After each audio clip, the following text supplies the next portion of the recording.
जैसा कि जानते हैं कि इस टाइम ग्राम प्रधान और पंचायत चुनाव का जो माहौल है वो गर्मा गर्मी पर है और कांग्रेस पार्टी ने अपनी एक बैठक में मासिक बैठक में कहा कि अपने अभियानों को तेज किया जाए। तो हम लोग जो है वो घर घर डोर टू डोर कैंपेनिंग कर रहे हैं और जिला पंचायत वार्ड नंबर 17 पीलीभीत से असगर भाई चुनाव लड़ रहे हैं कांग्रेस पार्टी से और ये संभावित प्रत्याशी हैं। तो ये आए और इस मुद्दों पर रणनीति बन रही है, क्योंकि आने वाले समय में 2027 में हो सकता है कि मार्च में विधानसभा का चुनाव भी होगा। तो उसको मद्देनजर रखते हुए कांग्रेस कमेटी ने एक निर्णय लिया है कि हमें डोर टू डोर जाना है, हर गांव में जाकर बूथ अध्यक्ष बनाने हैं, मंडल अध्यक्ष बनाने हैं।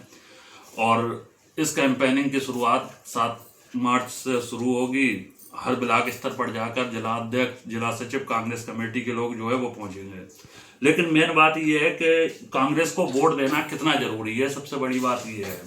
क्योंकि जिस तरीके से ये मेरे पास एक किताब है, मैं आपको दिखाना चाहूँगा, ये है भारत का संविधान, constitution of India. Rahul Gandhi हमेशा इसकी लड़ाई लड़ रहे हैं और जिस तरीके से भारत के अंदर संविधान को ख़त्म करने की कोशिश की जा रही है, भारत का संविधान जिस तरीके से खतरे में पड़ा हुआ है, क्योंकि भारतीय जनता पार्टी जिस तरीके से राजनीति कर रही है, कहीं ना कहीं इस चीज़ का असर आम जनता और गरीबों के ऊपर दिख रहा है कि चाहे वो कोई भी आपदा किसी भी देश में आती है, लेकिन उसका सबसे पहला गहरा असर जो है वो भारत में देखने को मिलता है। जिस तरीके से आप देख रहे हैं कि युद्ध इजराइल और ईरान के बीच चल रहा है, लेकिन सबसे पहले मार जो पड़ रही है वो भारत के ऊपर पड़ रही है। जैसे कि देश के अंदर गैस की कमी है, गैस का संकट है, इस तरीके से तमाम बातें हैं। लेकिन इस चीज़ से निपटने के लिए भारतीय जनता पार्टी ने, जो कांग्रेस ने इतने टाइम तक किया था देश को बनाने में, इस देश को बनाया, भारत को जो है वो IIT IIM जैसे कॉलेज दिए, भारत के अंदर एयरपोर्ट एक से एक VIP बनाकर कांग्रेस ने दिया। लेकिन नरेंद्र मोदी सरकार और भारतीय जनता पार्टी इसको बेचने की कोशिश कर रही है। लेकिन अब आप लोगों को ये सोचना है कि इस पंचायत चुनाव में आपको कांग्रेस का साथ देना है। जब कांग्रेस का साथ आप दोगे, कांग्रेस का वोटिंग परसेंटेज जब बढ़ेगा, तब राहुल गांधी की हिम्मत बढ़ेगी, प्रियंका गांधी की हिम्मत बढ़ेगी और उनको लगेगा कि हाँ भाई कि जनता हमारे साथ खड़ी हुई है। वो जो लड़ाई इस संविधान की लड़ रहे हैं, इस संविधान की जो लड़ाई लड़ी जा रही है, देश के अंदर संविधान को एक ध्वस्त करने की कोशिश है। चाहे आप देख लीजिए किसी भी तरीके के मुद्दे हों, लेकिन मुझे नहीं लगता कि कोई भी मुद्दा संवैधानिक तौर से उठाया जाता है। क्योंकि जिस तरीके से किसान आंदोलन करते हैं, अगर किसान आंदोलन करते हैं तो उनके ऊपर लाठियां चलाई जाती हैं। अगर मुसलमान CAA NRC का प्रोटेस्ट करते हैं तो उनके ऊपर आंसू गैस के गोले चलाए जाते हैं। शर्जील इमाम जैसे लोगों को जेल के अंदर डाल दिया जाता है।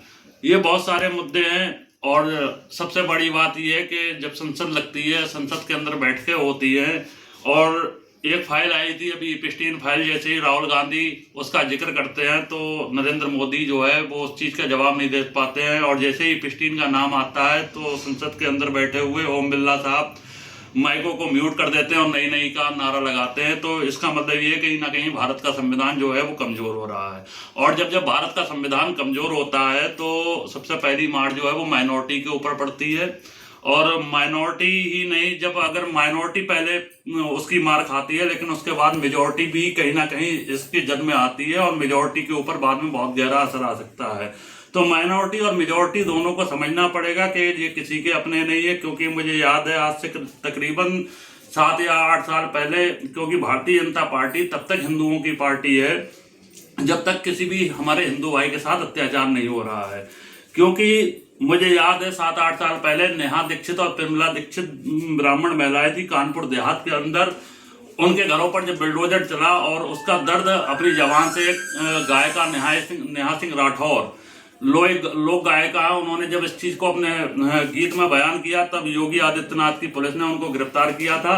और उसके चलते एक गायिका अपना दर्द जो है वो अपने गीत के जरिए लोगों के सामने पेश कर रही थी और उस गायिका को योगी आदित्यनाथ की पुलिस ने बंद कर दिया था। तो ये एक तरीके से भारत के संविधान को कमजोर करने की कोशिश है। लेकिन आप लोगों को कांग्रेस का इस टाइम साथ देना पड़ेगा, चाहे आप कहीं पर भी रहते हैं। कांग्रेस को मजबूत करिए। कांग्रेस की एक पार्टी ऐसी पार्टी है जो हर व्यक्ति के लिए खड़ी हुई है, हर व्यक्ति की आवाज़ बनती है और आवाज़ उठाती है। क्योंकि कांग्रेस ही ने आज तक हमें सब कुछ दिया। आज नरेंद्र मोदी अगर देश के अंदर कुछ बेच रहे हैं तो वो कांग्रेस का पैदा किया हुआ ही है जो नरेंद्र मोदी बेच रहे हैं।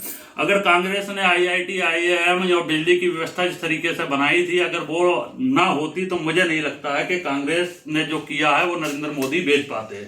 आज हिंदुस्तान का सबसे पहला सवाल ये है कि राहुल गांधी की इस लड़ाई में जो है हम पूरे हिंदुस्तान को साथ देना होगा, क्योंकि कहीं ना कहीं ऐसा लगता है कि देश गुलामी की तरफ बढ़ रहा है और इस गुलामी से आज़ादी पाने के लिए कांग्रेस ही एकमात्र ऐसी पार्टी है जो भारतीय जनता पार्टी से फाइट कर रही है, क्योंकि नरेंद्र मोदी राहुल गांधी से घबरा चुके हैं। और अभी कल परसों मेरे पास एक न्यूज आई थी, नरेंद्र मोदी की मानसिकता इतनी कमजोर हो गई है। भारतीय जनता पार्टी, एक अन्नन नाम का एक छोटा सा बच्चा है अर्णब, वो रोस्ट मारता था, यानी कि रोस्ट नहीं बल्कि सरकार से एक सवाल करता था और उसके चलते उस छोटे से बच्चे का चैनल गायब कर दिया गया। अगर ये सरकार 6 साल के बच्चे से डर रही है, राहुल गांधी से डर रही है और सवालों से बच रही है, आज तक नरेंद्र मोदी ने कोई प्रेस कॉन्फ्रेंस नहीं की, अगर ये उन चीजों से डर रही है तो इसका मतलब ये है कि भारतीय जनता पार्टी के कहीं ना कहीं पैर जो है वो उखड़ चुके हैं और कांग्रेस कहीं ना कहीं मजबूती से अपना काम कर रही है।